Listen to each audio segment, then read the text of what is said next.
In the test, you will notice that growth and decay and I think growth and decay will contain about 20%. So that what is important, and of course we did some derivation of formulas and other things, but now I want you to actually look at the things that are actually important to actually solve these problems here. So before we do that, I want us to actually look at just a quick summary on those things, and then we're gonna come back here and then actually solve these problems and see what we can get out of these nice problems. Of course, like I said before, these videos usually tends to be very long. So if you think you can solve these problems, there is no reason for you to keep repeating this. You can just solve these problems and then fast forward the video to check the answers in each question, and then if you got the correct answers, you can skip the whole video and maybe focus on other things. But if your answers are not the same as what I got here, then you need to check how I did this particular question. And also there are some formulas. Other people are saying formulas like you have n naught is equal to some nt n naught 2 times 2t, or n naught 2 times t over 2, something like that. You will end up gaining of is this correct or is this not correct. So those are the things that I want us to look at, of course, and the nice formulas that we normally use. Let's first look at the summary here and see what we can gain out of this. The first thing that I want us to look at is I still have this. Okay. I want us to look at a conversion of biases, because this is one of the things that usually make people struggle to deal with growth and decay, especially without the use of a calculator. So what we use, let's first start with the laws of logarithms.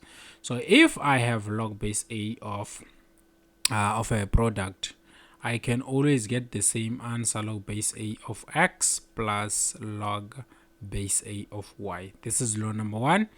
And then log base a of x over y. This is the same as log base a of x over y.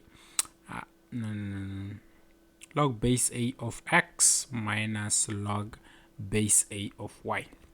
And then the third one is we have log a of x to the exponent b. Can always bring down the exponent b and have log a of x. Take note that whenever I have a number in front of a log, I can always bring it inside to be an exponent of whatever is inside there, like this, or whenever I have an exponent inside, I can always bring it outside, right?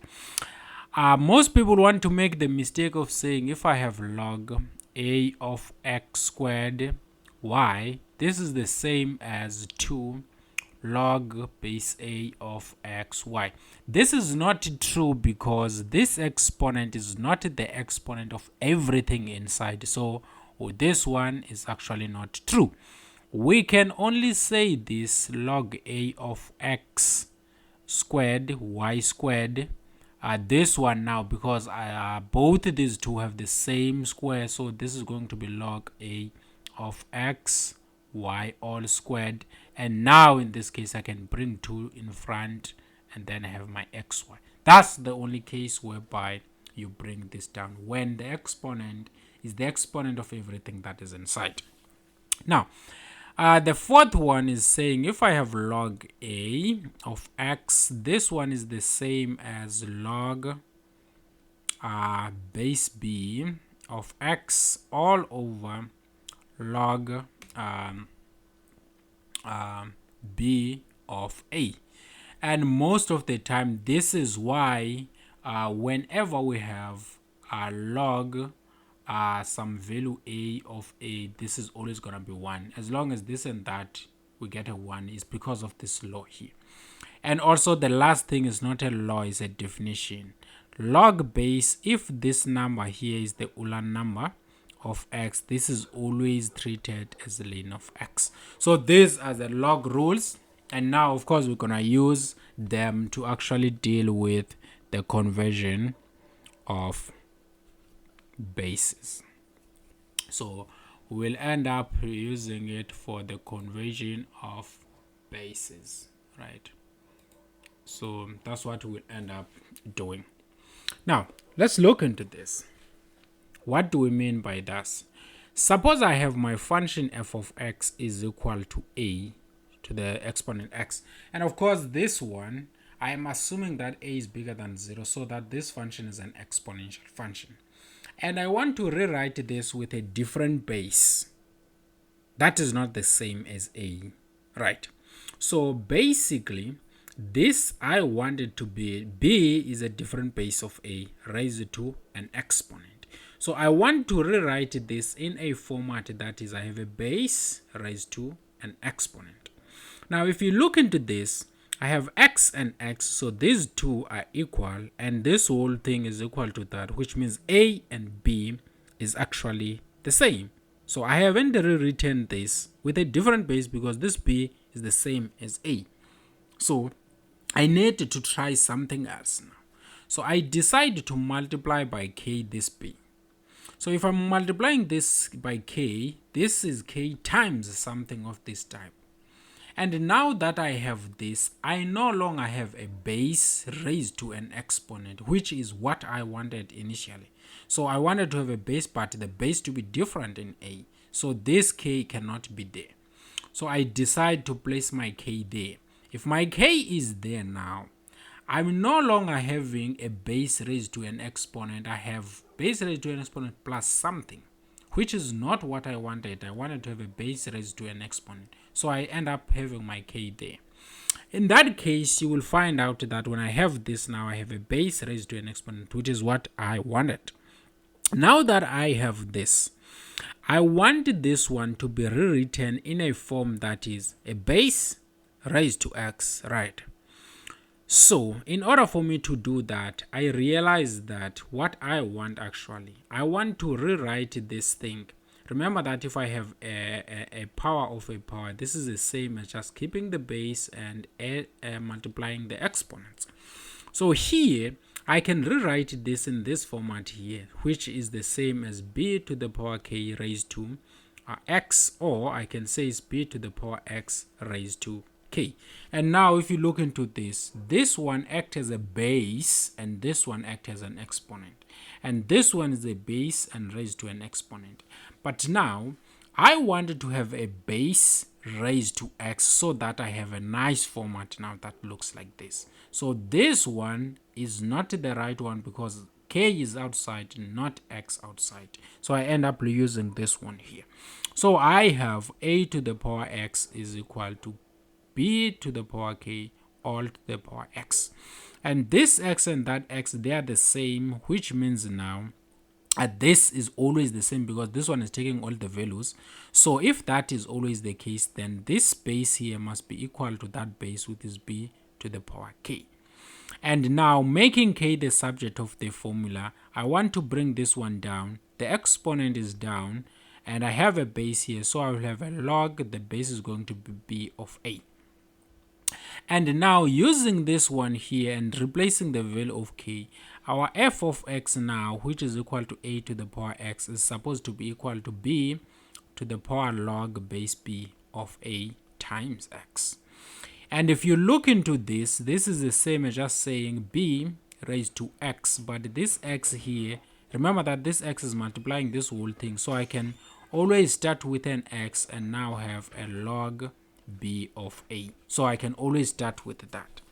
But if you look carefully into this number x here is in front of a log, so it can always be brought inside as an exponent to a using the third law here, which is this one.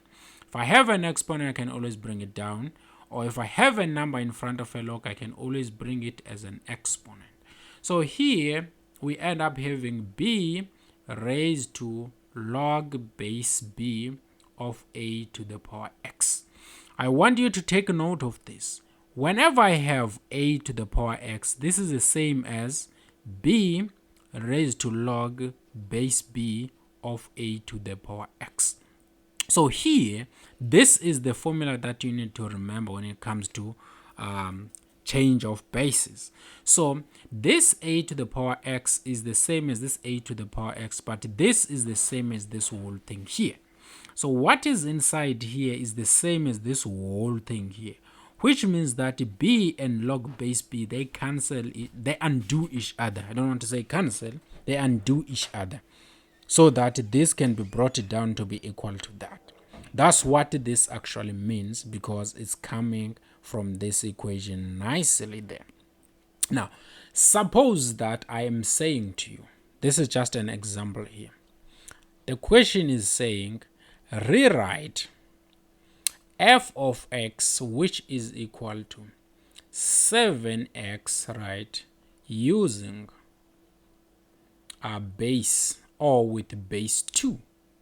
So here I wanted to rewrite x to the power 7, but now with base 2. So this base here, I wanted to be 2, but there was no 2 there. So I wanted to cancel that by saying I have log 2. And then inside, I'm going to place this whole thing, 7 raised to the power x.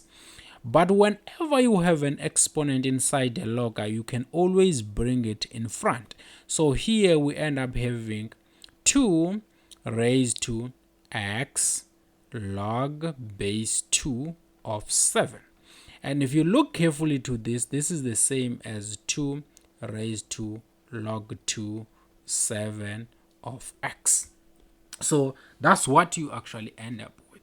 So we end up having this nice thing there. And also another example will be rewrite f of x, which is equal to 81x with base 3, right? Using what we know that I have 81x, and if you look into that, I want to write it with the base 3. So if I'm rewriting this with the base 3, I need, because there is no 3 that side, so I need to undo this by saying I have an exponent which is log base 3 of 81 to the power x. But this x here can always be brought down to be 3 raised to x log base 3 of 81. But if you look into 81, 81 is the same as 3 to the power 4, because here we have 3 times 3 is 9, 9 times 3 is 27, 27 times 3, that's 81. So we have 3 to the power 4. So this one here is going to be 3 raised to x log 3 of 3 to the power 4. Because I have an exponent inside a log function, I can always bring it in front. So this is going to be 3 raised to 4x log base 3 of 3. Like I said, if you look into this, whenever this and that is equal, then you must know that you have a 1. So this is 3 raised to 4x. So this is how we end up using this law here. Of course, someone else might say, I know that this is the same as 3 raised to 4. 81 is 3 raised to 4x. And using the power of the power, I can always keep the base and multiply that for x. You're still gonna get full marks. I'm just explaining that this one is only limited if this 81 is a perfect square or perfect cube or a perfect fourth power of 4. But this one here is always going to work regardless of what is the base. So that's what you need to know now when it comes to the change of bases. And another thing that I want you to know here is, suppose I'm saying to you, convert f of t, which is equal to 1 plus I raised to t, now with base e. So how would you end up dealing with this? This one is simple because you know 1 plus I to the power t, but the base you want is e. So if you are looking into this, you will find out that basically when it comes to this thing here, this here is not in this side, so I need to undo that by saying I want to log base e. And then inside here I have 1 plus I raised to t. And if you look into this here, I have an exponent inside the log function. I can always bring it down, bring it in front of the log here. So I will end up having e raised to t log base e of 1 plus I. Of course, if you look carefully on this, you'll find out t can be placed this side or the other side. So this is e raised to log base e of 1 plus I t. Now, if you look into this, log e is the same as ln. So this is the same as ln of 1 plus I t. So looking into this, which is nice, this is why when we're doing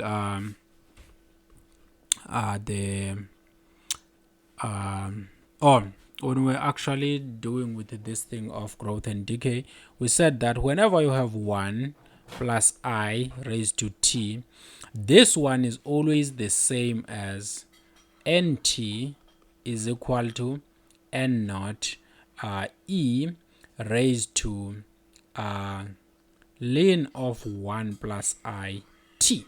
So this one here, of course, we said that our nt is equal to n naught e raised to rt.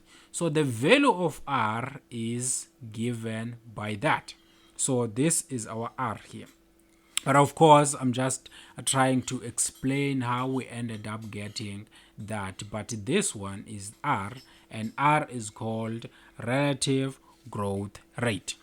And also you can do the same thing if you have a minus here. You'll find out that you'll end up having a minus there, and then that's going to be your r.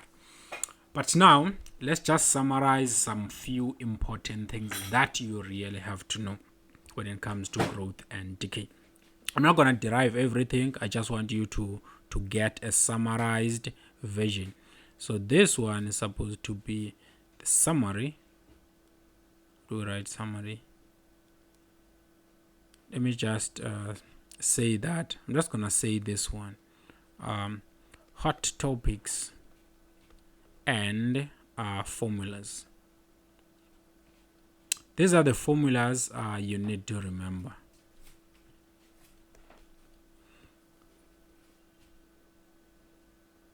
The first one is here. When we're dealing with growth, I'm going to write growth this side. This side we're going to have decay. So what is actually important on both sides? So this side, I want you to know that n of t is equal to n naught 1 plus I raised to t. This is the interest rate, and this one here is the number of compoundings you are receiving this interest. So t is the number of compoundings. And then here, this formula here can be rewritten in this format here, such that this one now, we don't have the same thing there. We have e raised to rt.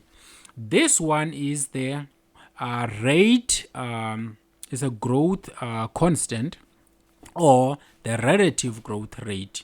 And now when you have this one here is the growth constant. And this t here, now when you have that, we usually call it time. This n naught here is the initial amount, right? Or initial value. The same thing here and there. But now, what I also want you to know that this side we have a similar formula, which is n naught 1 minus I raised to t, and then we have n of t is equal to n naught e raised to minus kt. This k here, we usually call it the decay constant, right? And then this one is time, this t here. Now, When it comes to this one, we don't really call it time. It's the number of compoundings. But when it comes to this, we usually call it time. When do we use this formula and when do we use this formula? Most of the time, if we are given interest, they say interest is compounded monthly, yearly, blah, blah, blah. We use this formula here. When it comes to this one here, we don't, because here, if let's say they compounded monthly, we divide this by 12, multiply there, and then we get the number of compoundings. But here, because all of that will be contained inside R, we don't really use this T as the number of compounding. It is time. So when do we usually use this formula? For instance, if someone would say, we have this bacteria is growing at a constant rate of 2% compounded continuously. Once we have continuously, which means that this is actually growing more often, such that we cannot track it monthly or yearly. It is just continuing to grow at any second, right? Or at any millisecond. So we end up using this formula here, and this R now is the given percentage, not that I. So that's when we actually use this formula here. The time it takes for this n of t to be equal to 2 times the initial value, we usually call it the doubling time. This is the doubling time. And this doubling time here is the same as ln of 2 divided by R. You have to know this. You can derive it, but it's fine. This is the time it takes for n of t to be equal to 2 times the initial value. And if let's say you want the time, but it's usually, we don't usually ask about the tripling time. So we usually say the tripling time is supposed to be ln of 3 divided by R. The time it takes for this value here to be 3 times that. And the time it takes for this value to be 4 times that, we will end up having a 4 inside the ln function. So this one, we don't usually ask about it most of the time. And the growth rate at any time t, growth rate, we usually denote it as the derivative of the initial value, which is R times n of t. This one here is, this one we said it's a tripling time, and this one here we usually say it is the growth rate at time t. So if you look into this R here is still the relative growth rate, and this one is actually the value. This one also, we don't usually ask about it most of the time. Why? Because it talks about derivatives, and most of the time when we are doing this growth and decay, in most cases we haven't started with the derivatives in this course. But if you have started with derivatives, this one will be asked more often. But I want you to know this formula here, doubling time, and these two formulas. This side, we talk about half-life, the time it takes for this value to be equal to half that value. This one is the same as ln of 2 divided by k, where k is a decay constant.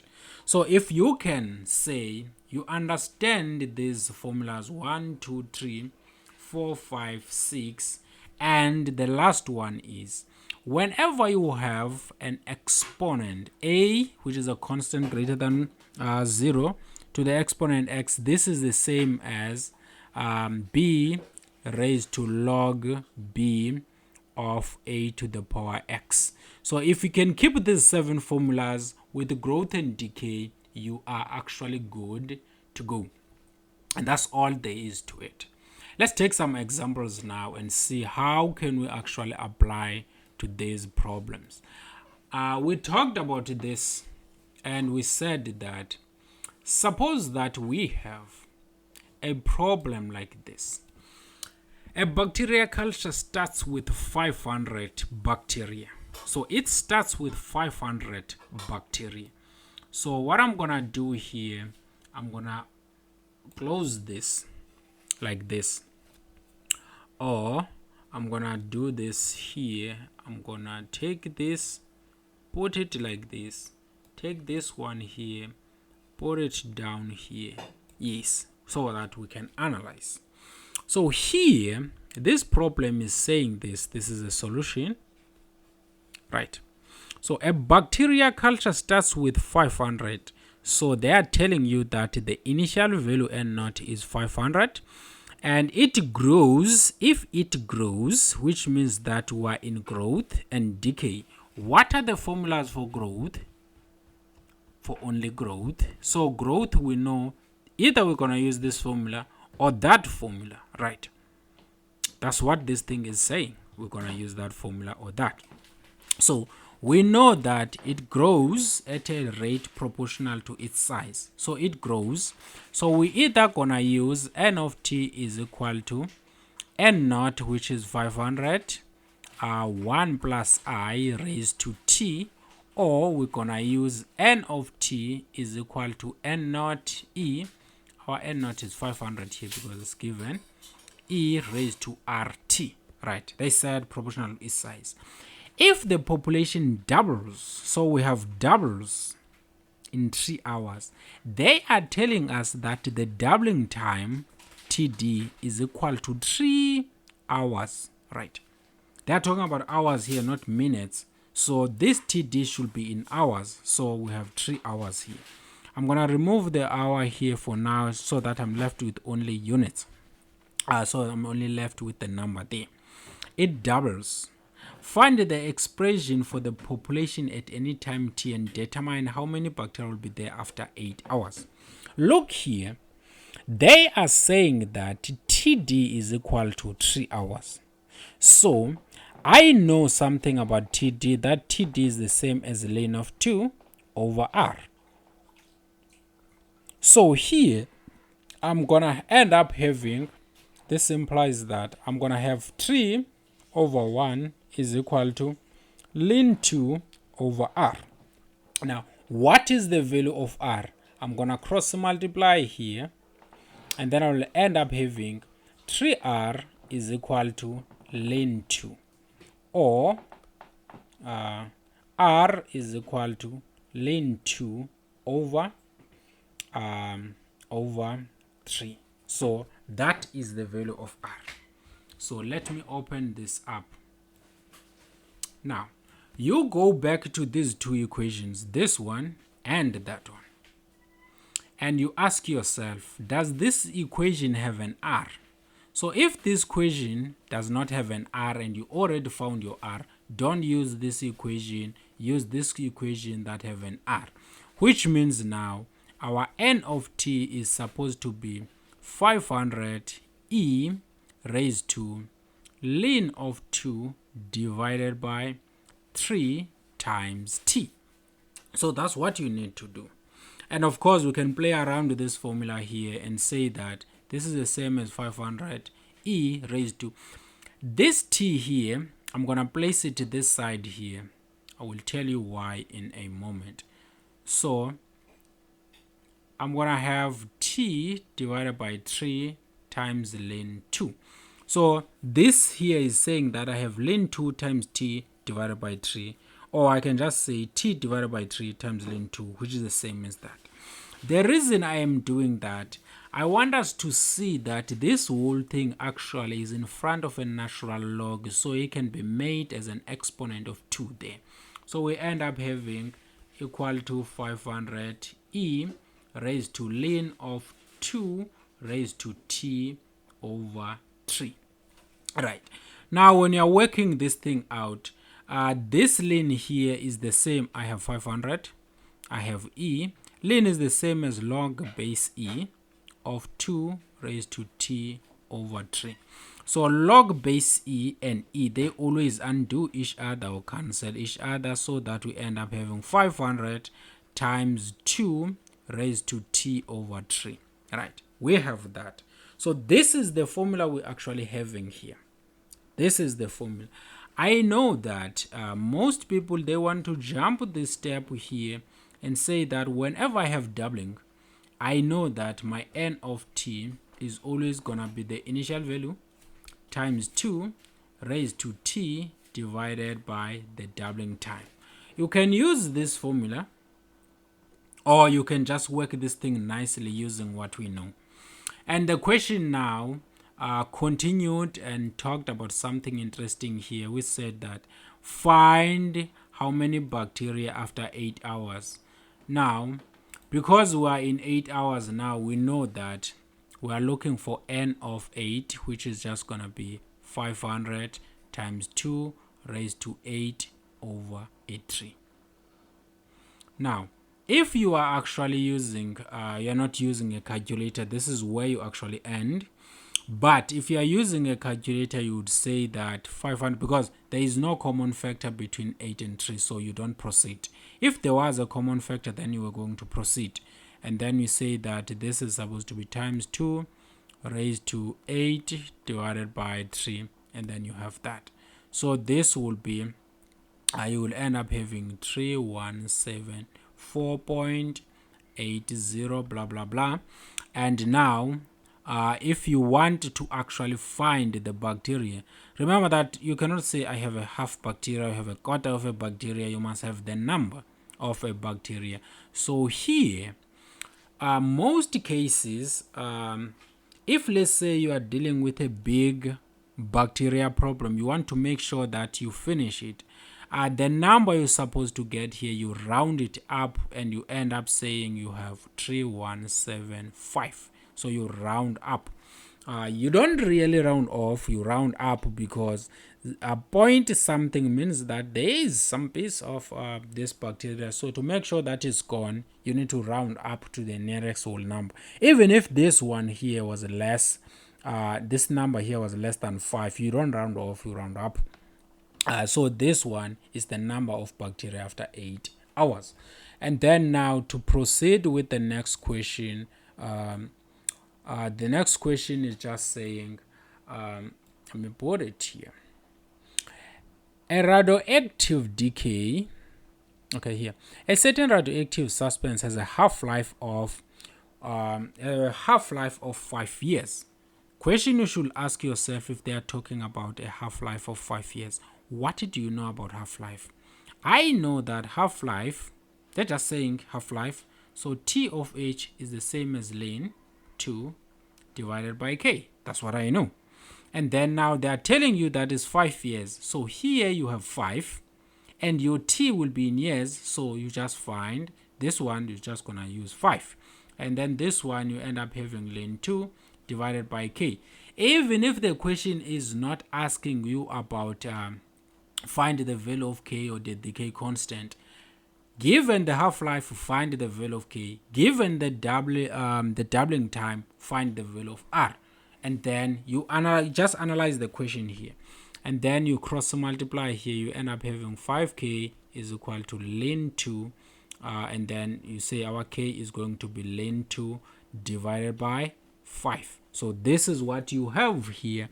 And then, of course, if you want to work this thing out, you might even say that I have 1 over 5 times ln 2, and of course this is in front of a log function, so I can always bring it inside. So I will end up having ln of 2 raised to 1 over 5. So this is the value of K. Right, now that I have the value of K, let me proceed. If the initial amount of the substance was 200 grams, they are telling you that in this particular question here, this value here is going to be our N naught. So N naught is equal to 200 grams. Now, you go back, I already found a K, I already found N naught. How much remains after 20 years? Also, find the decay constant. Let's say now, this one is not there yet. We already found it, right? So what do you do here? How much remains after 20 years? I've already found K here. Right. Now that I have found K here, they say radioactive substance, half-life means decay. So when it comes to decay, I know that N of T is equal to N naught into 1 minus I raised to T, or I have N of T is equal to N naught into E raised to minus KT, where this one is a decay constant. Now, I've already found my value K. Which formula here or there between this one and that one that have a K? Of course, it's not this one, it's that one. So I'm gonna use this formula here. So I will have N naught. N naught is going to be equal to 200, they told us that. And we have E minus, what was K? K was ln of 2 raised to 1 over 5, and then times T. Now, we already found a K. They never told us so find K. First, they wanted to find out what will happen after 20 years. So the formula that we have, let's actually work it out so that it becomes nice. So we have E. I'm going to take this T to this side. So I'm going to have a minus T ln of 2 raised to 1 over 5. Right. And then because this minus T is in front of a ln, it should be an exponent of what is inside. So this is 200 E raised to ln of 2 raised to 1 over 5. Remember that I don't want this T to be an exponent of 2. I want it to be an exponent of whatever was inside. So I'm going to have minus T out there. And then after that, I will end up having 200. E and ln, they always cancel each other. So we'll end up having times 2 raised to 1 over 5 raised to minus a T. What I'm going to do here now, I will end up saying, I'm multiplying these two because the power of the power, you can just keep the base as it is and then multiply those two. I will end up having a minus T over a 5. If you look carefully into this, this is the same as 200 into 2 raised to minus 1 times T over 5. And if you look carefully into that, we have 200. And of course, we will end up having 2 raised to minus 1, all raised to T over 5. And 2 raised to minus 1, because whenever you are multiplying two numbers there, we can always take one as an exponent, and then this one is an exponent of what is happening. That's how we ended up getting that piece there. And if you look into this, this one is the same as 1 over a 2 raised to T over a 5. And carefully looking into this, this actually looks something similar. Some people usually jump when they are dealing with a half-life problem. They usually say that our NT is supposed to be always N naught times 1 over 2 raised to T divided by TH. I want you to take note that the formula for doubling of a substance, here you just, the only change between the two formulas is that here you end up having a 2 with the other formula, and here you have TD, and then this one is a half, but here you have a half-life. Now, the question was saying how much remains after 20 years. So we're looking for N of 20, which is just going to be equal to 200, 1 over 2, raised to 20 over 5. Because here there is a common factor between 20 and 5, so you don't stop, you proceed without a calculator. So you end up having 200 times 1 over 2, all raised to 20 divided by 5 is a 4. And of course, this is going to be 200, and then you end up having 1 raised to 4 divided by 2 raised to 4, and 1 raised to 4 is just 1, so we end up having 200 divided by 2 times 2 is 4 times 2 is an 8 times 2, that's a 16. So we have a 16 here. And now, how do you end up solving that without a calculator? You ask how many 16s are in 2. There is actually no 16 in 2. Now you combine these two numbers, and then how many 16 are in 20? You find out there is only one 16, and then you have a remainder out of this 20. What is the remainder? And it's going to be a 4. and then you ask yourself how many 16s out of 40, and you find out actually you have the remainder was 4 in 20, so the remainder will be 8. So we have 2 here. You have 2 16 in 40, and the remainder now is 8. And then now you ask yourself how many 16s are in 8. You find out there is no 16 there in 8. So you have a comma here, you add a 0. How many 16s in 80? You're supposed to, if in 40 you have 2 16s, in 80 you're supposed to have 4, and the remainder in 40 was 8, plus the other 8 in another 40. That's a 16. So we actually have 5 16s in 80. You can test this by just saying 200 divided by 16. The answer is going to be 12,5. So that's how you deal with this problem here. But now here, now they are saying that find the decay constant. I didn't know that you're gonna ask about 20 years before, how much after 20 years, and then later ask the decay constant. I found it before you can ask about it, so I'm gonna give you the decay constant. So the next thing that you actually do now, you can just say your k is what you found, which was just ln of 2 raised to 1 over 5. Give them this. Another question they usually ask in the exam, they usually ask what is the formula, or what is the amount after some time t. In matter of fact, now they will be asking about this nice formula here. So if you have this formula, you give them, or you can give them this formula, or you can give them that formula. You did not know which formula they want. If they are saying they want a formula at a later stage, they ask you a formula about the base E, you give them the same thing, because you did not know that they will be asking about this formula here, which you found after using that. So you can give them this when they want this with base E. But other than that, just give them what they want. Even if you already calculated, you should be able to get full marks there. Let's look at another question here, which is this one. A fossil contains 35% of its original value. So we have a fossil here which contains 35% of its original value. 35% of its original value. Given that the carbon-14 has a half-life, they are telling you the half-life, which means we are actually dealing with the decay here. So what do we do? Of course, the first thing is they said that the half-life is equal to 5, 7, 30. So it's given, which means that, because we already know that our half-life formula, T of H is equal to ln 2 over K, right? So this one here is given as 5, 7, 30, right? And now that we have this, we can divide by 1 on both sides, and then you cross multiply, and you'll end up having K is equal to ln 2 divided by 5, 7, 30.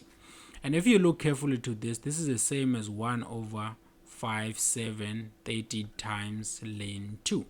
Whenever I have a number in front of a log or natural log, I can always bring it as an exponent. So my k is supposed to be ln 2 raised to 1 divided by 5, 7, 30. Right, so I have my k as that. The second thing that we do now is, because I know we're dealing with decay here. Once they talk about half-life, you know that we're dealing with decay. And the formulas for decay, we have n of t is equal to n naught 1 minus I raised to t, or n of t is equal to n naught e raised to minus kt. Which formula between these two have a k? Of course, this one doesn't have a k, so that's the formula you use. So we will end up having n of t is just equal to the initial value, because it's not really given there, and then you have e raised to minus ln of 2 raised to 1 over 5, 7, 30 times t.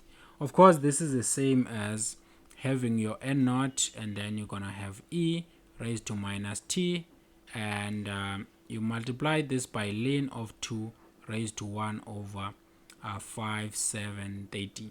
Because this is in front of a log, then we can always bring it as an exponent of whatever is inside.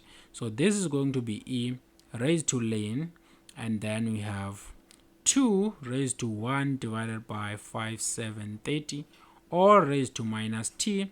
And of course, if you work this thing out, you're supposed to end up having n naught. Ln and e, they always cancel out, and now you will end up having, of course, if you simplify, this is going to be 1 over 2 raised to t divided by 5, 7, 30. That's what will end up happening if you simplify that. And of course, we just multiplied these two, and then we took 2 raised to minus 1 like we did above, but the final formula will be like this. Let me write it in a cleaner way. N of t now is equal to n naught into 1 over 2 raised to t divided by 5, 7, 30. Now, they are saying this nice thing here. A fossil contains 35% of its original carbon-14. 35% of its original. It contains 35% of its original, which means now we want to find the value of t. Here, what this is saying is that this value here is equal to 35% of the initial value. So here we have 35%, so 35 divided by 100 times n naught. That's what they are saying here. So you have n naught 1 over 2 raised to t all over 5, 7, 30. And of course, this n naught and that n naught, I divide by n naught on both sides. So I'm going to divide by n naught, divide by n naught on that side. This one will cancel with that one. This one will cancel with that one. And we end up with 35 divided by 100 is equal to 1 over 2 all over t divided by 5, 7, 30. And if you look carefully here, of course, this one can always be rewritten as 0.35 if you want to. And this one here, you can always 1 over 2 as 0.5 if you want to. It's not really a problem. But I like writing these as fractions as they are. Don't have a problem. So I have 335 over 100 is equal to this whole thing there. But now, I want to solve for t, which is in the exponent there. So we'll end up saying t divided by 5, 7, 30. I'm bringing it down. And when I'm changing something that was written in exponential form, I should have a log. The base is still going to be the same as 1 over 2. And what was on the other side should be 35 over 100.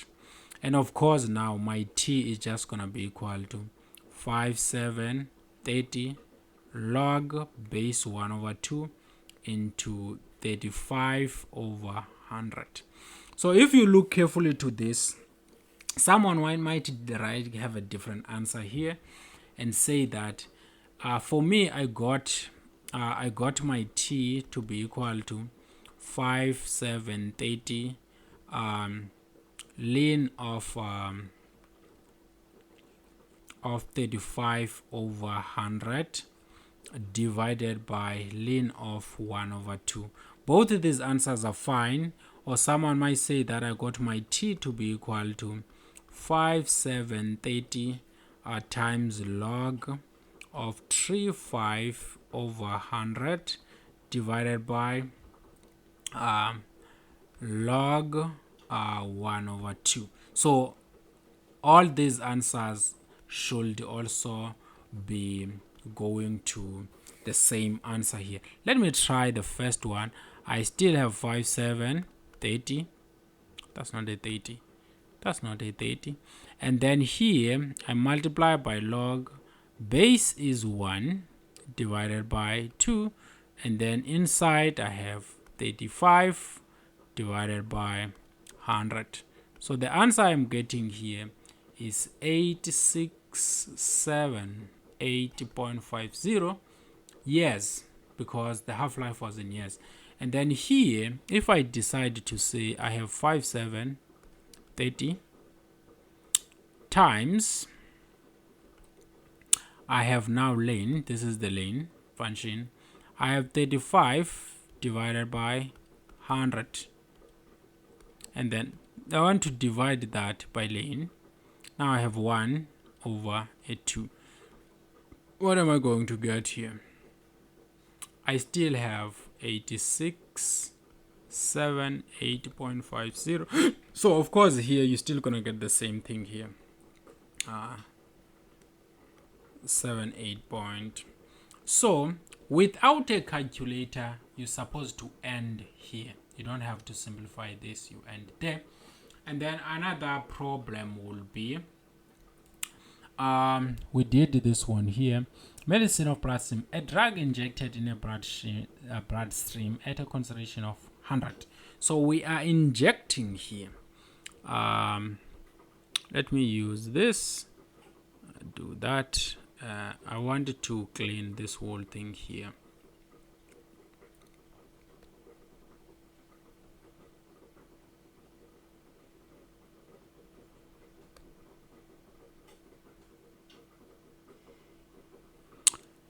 Well, here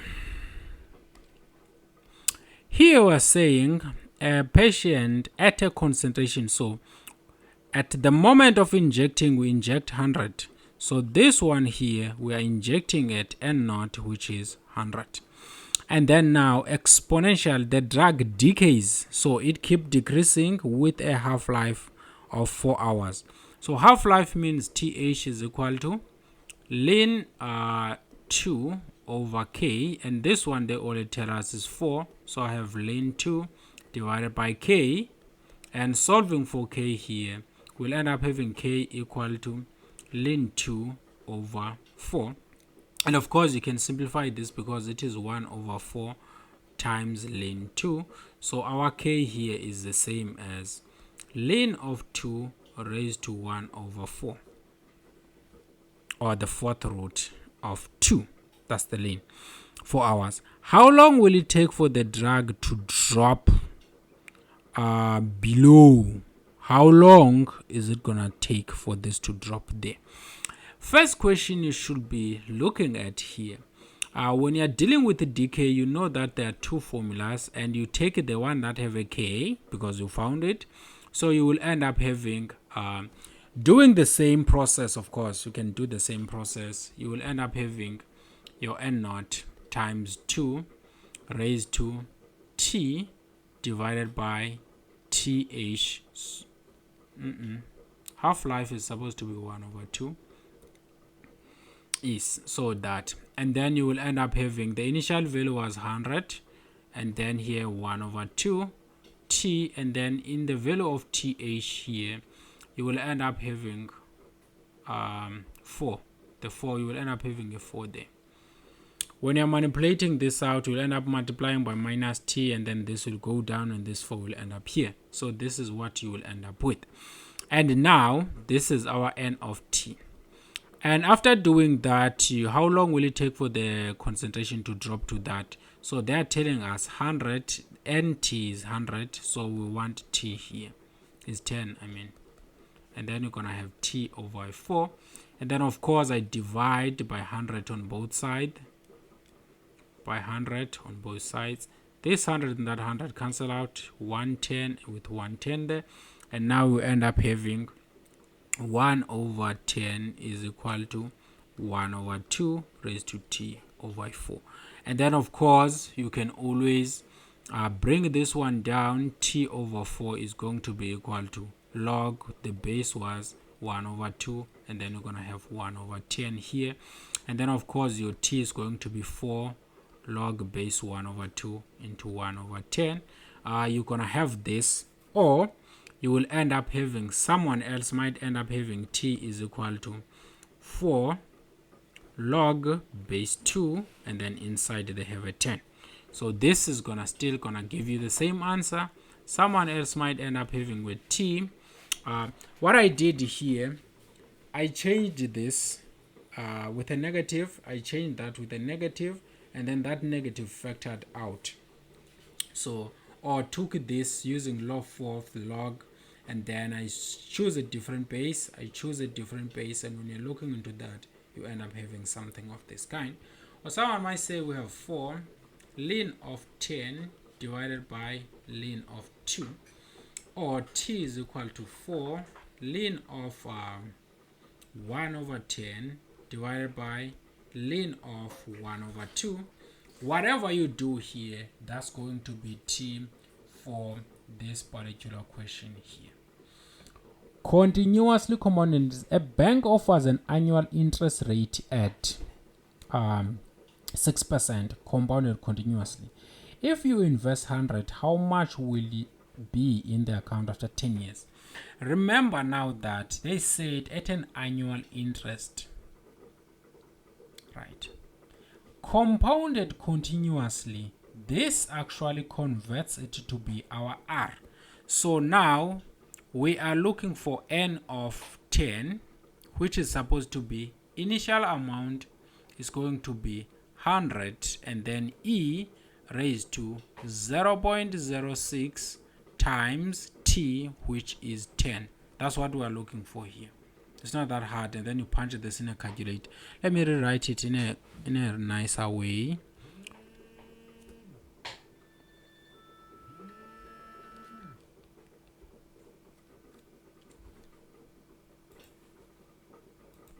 So our N of T is going to be 100 raised to 0.06 times 10.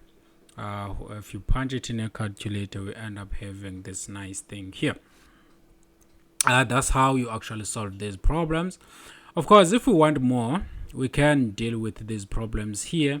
These problems are not hard. They are very easy. It's just that now we never dealt with the logistic growth. We're only focusing on growth and decay. So if you are actually dealing with logistic growth, most of the time logistic growth it's usually used to model problems. What is the initial population? You plug in 0 here in the value of t, and you will end up with for this question here, what is the initial population? You're actually looking for p when t is equal to 0, so it's going to be 5,000 divided by 1 plus 9 times e raised to, if I'm plugging a 0 here, this whole thing will be 0. This is going to be minus 0,2 times 0. So 0 times that is this whole thing will be 0. E raised to 0 is going to be 1.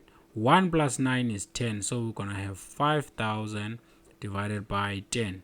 So 10 means I remove 1 0, remove 1 0. So the initial population is supposed to be 500. So we have 500 as an initial.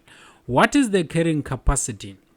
So what they're actually saying here is that what is the maximum value of this expression here, which means that we are actually looking for the value here whereby this is going to be smaller. If I were to rewrite this, you will find out actually that is the same as 5,000 divided by 1 plus 9, and then divided by e raised to 0.2t. So as t increases, this is becoming bigger, and this one here, because it's just a constant, so this becomes bigger and bigger, and this one becomes is a constant, so this divided by that, it becomes a 0. So the carrying capacity here is just supposed to be 5,000. So as this increases, to find the population after 5 years, this one is just saying that we are looking for P5, which is just going to be 5,000 divided by 1 plus 9e raised to minus 0.25, and then you punch this in a calculator to get an answer. Of course, these questions actually are not part of what we are doing. I'm just adding them for more knowledge, which means there are likely chances for them to come. Not really that there is any chance to come, because we never done logistic equations. I'm just explaining them so that if you know you can deal with that and answer these questions. And of course, we can also deal with this question here. When we're dealing with epidemic, you will notice that there was a spread of coronavirus. Suppose that we had a model that is close to that, and they're saying how many people are infected initially. They are looking for you to find I of t when t is equal to 0. So you're going to have 10,000 divided by 1 plus 99 e raised to minus 0.3 times 0.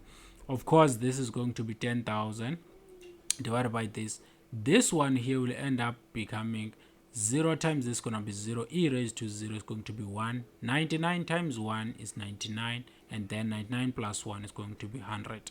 So I'm going to cut this and that and that, so we end up having 100.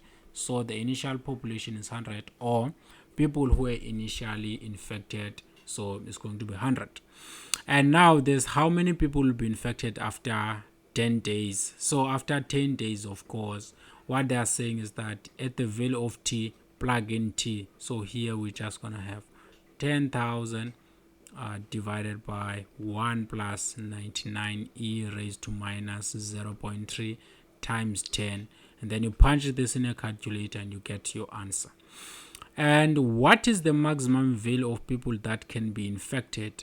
So the maximum they are looking for here is that we are actually looking for, we have that equation here, I of t is equal to 10,000 divided by 1 plus 99 all over e raised to 0.3 t. So if you look into this, to get the maximum value here, we want this one to be the smallest as possible. For this one to be smallest as possible, we want this value here to be as big as possible to reduce that. So as t gets bigger and bigger, this is actually going to 0, and actually the maximum value is just going to be equal to 10,000, because this is going to go to 0 and the denominator will end up with 1. So it's 10,000 that can be the maximum value that we can actually have here. So going back now to the other problems we dealt with, Newton's law of cooling. This one is also not that hard here, because you know our formula. The formula for the Newton's law of cooling is actually saying that whenever I have a temperature of the object, the temperature of the object, I'm gonna say at time t is going to be t naught minus tr e raised to minus kt and then plus tr, where tr is actually the room temperature. So you can see that you're gonna use this formula throughout for the Newton's law of cooling. So they are saying a cup of coffee initially had 90, so t naught is going to be 90 in a 20 degrees room temperature. So this tr is going to be 20, and then after this tr is going to be 20, this one is going to be 20, this one is going to be 90. So we're going to end up having 90 minus 20, we end up having 70 e raised to minus kt and then plus 20. So our t of t is going to be that equation. And then how long will it take for the coffee? After 5 minutes the coffee cools to 70. So here we're gonna plug in 70 here, and then here we're gonna plug in 5 minutes, and then after that we solve for k. And then once we solve for k, we come back to this equation, replace the k, and we find t when this one now is equal to 40. That's all this question is all about. How long does it take for the population to double? I mean, we already know for this formula here that we want. For this one here, they already gave you everything. So that's how we actually solve some of these problems. I don't want this to be that much. You can also try, because there are other problems, decay of a chemical, the initial mass, and notice that After 6 hours, it has decayed to that. Find the decay constant, and when only this, you can work these things out.